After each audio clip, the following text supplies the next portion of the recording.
Hey guys, I just want to say something really quick. I read the comments often, and a comment that one of the guys left this afternoon, this evening, actually really kind of bothered me.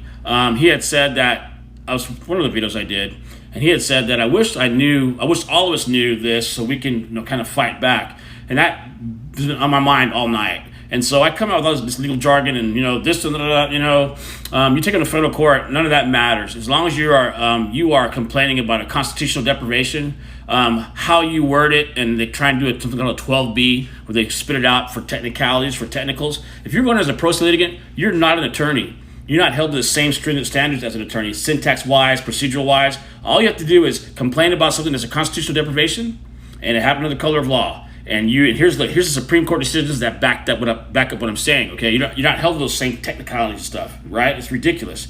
And so it's going to be Elmore v. McCammon, 1986, 640 F Sup 903. It's supplemental court. It says the right to file a lawsuit pro se is one of the most important rights under the Constitution and laws. I mean, you have the right to do this. You have the right to be heard.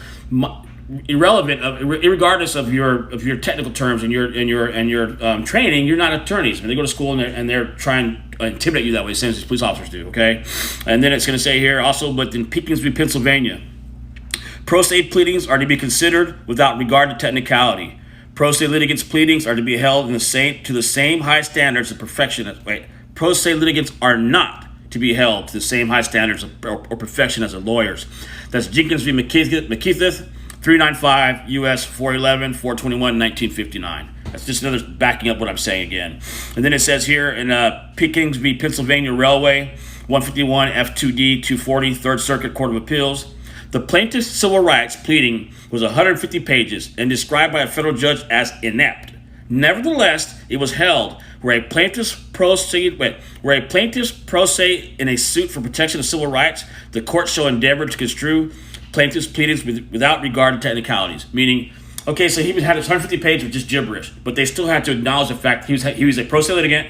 He was making a federal complaint, and he has the right to be heard, regardless of what kind of technicalities that they try and get you on. So don't give up. Just know that you're not alone. And the guy's name is Ben Guthrie 125. Shout out to you, brother. You've been on my mind all day.